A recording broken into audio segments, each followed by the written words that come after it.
Assalamualaikum warahmatullahi wabarakatuh. Salam bahagia selalu. Dan Ibu doakan kita semua dalam keadaan sehat walafiat. Materi bahasa kali ini pada tema 2 subtema 2 yaitu menjawab pertanyaan dari teks, naskah drama dan menarik kesimpulan. Bagaimana kita mengembangkan peta pikiran menjadi sebuah tulisan, itu sudah kita pelajari sebelumnya. Kali ini silakan kalian baca Pertempuran Ambarawa.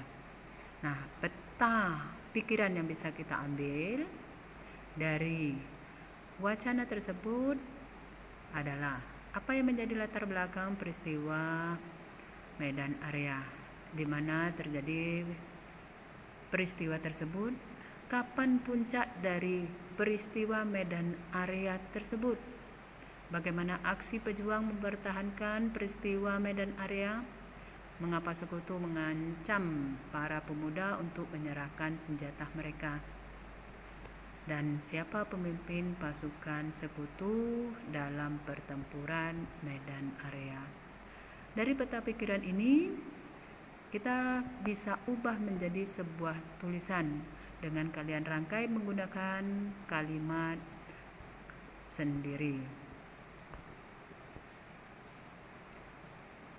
Setelah kalian belajar menulis, saat ini bagaimana kita akan belajar untuk berbicara, artinya kita menyampaikan. Kali ini tetap dengan patokan kita peta pikiran, namun dengan wacana yang berbeda, yaitu peristiwa Bandung Lautan Api.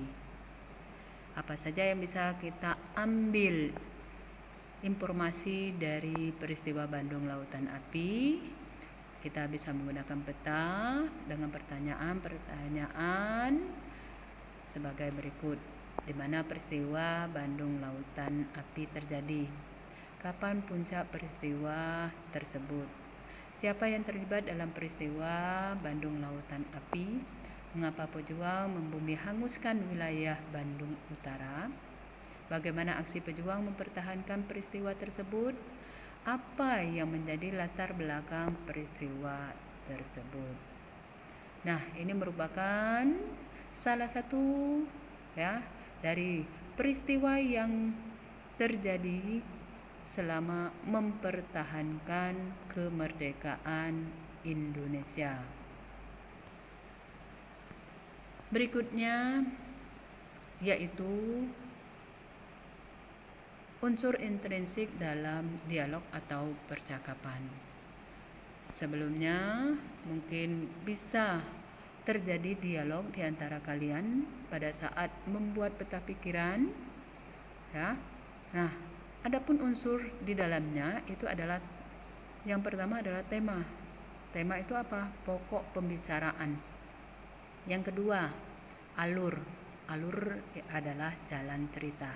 Jika kita menceritakan tentang masa lalu, itu menunjukkan alur mundur. Ya, seperti halnya saat ini materi tentang perjuangan, ya, pertempuran yang dilakukan rakyat Indonesia selama mempertahankan kemerdekaan Indonesia. Nah, itu menunjukkan alur mundur ya. Sedangkan alur maju, kita bisa menceritakan perkembangan pembangunan, ya, hingga saat ini. Berarti jalannya ke depan.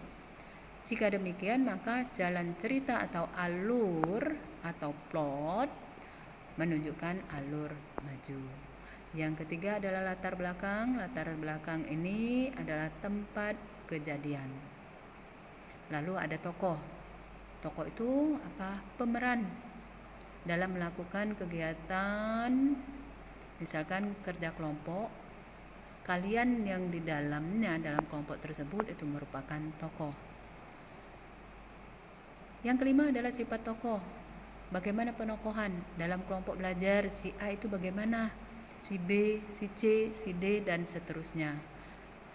Kita akan tahu bagaimana anak ini, apakah dia sering memberikan pendapat, antusias terhadap pelajaran, dan lain sebagainya. Dan yang terakhir itu adalah amanat. Amanat merupakan pesan yang akan disampaikan. Jelas dalam perjuangan mempertahankan kemerdekaan itu amanat, bagaimana kita selaku pelajar saat ini mengambil pesan moral dari perjuangan para pahlawan. Jelas kita akan mengisi kemerdekaan ini. Sebagai seorang pelajar, kita akan melakukan kegiatan ataupun kita melakukan pembelajaran, belajar dengan tekun, belajar dengan giat. Itu yang bisa kita lakukan saat ini. Simak untuk percakapan yang ada, yang terjadi antara 4 orang, Alpa, Anya, Made, Makinta, di sebuah taman. Yang mereka bicarakan itu tentang pahlawan yang telah gugur pada peristiwa G30S PKI.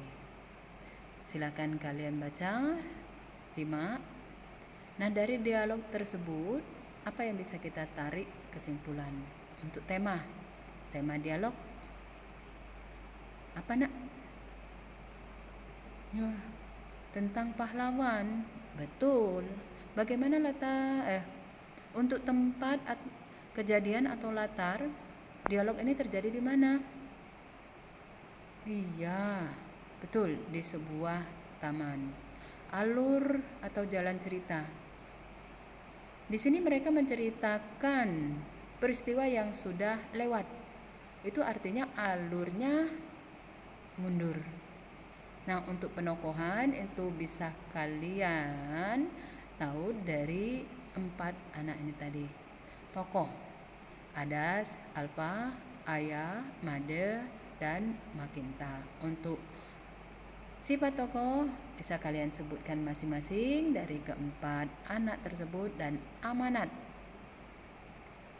Jelas kita harus menghargai jasa para pahlawan yang telah gugur. Ingat, bangsa yang besar adalah bangsa yang menghargai jasa pahlawan. Bagaimana upaya yang bisa kita lakukan? Tugas utama kalian adalah belajar. Selain itu juga bisa kalian lakukan dengan membaca sejarah tentang Indonesia dalam meraih kemerdekaan. Ada lagi yang bisa kita lakukan, yaitu mengunjungi museum. Di situ bisa kita jumpai benda-benda bersejarah. Hal-hal yang demikian, hal-hal yang positif harus kita selalu kembangkan. Oke, ya anak-anak, bisa dipahami? Nah, untuk membaca, sebagai pengetahuan kamu, bagaimana upaya mempertahankan kemerdekaan selain dengan perjuangan yang dilakukan secara fisik, kita juga melakukan secara diplomatik atau perundingan. Di antaranya adalah perundingan Linggarjati, lalu Renville, Rumroyen, dan KMB.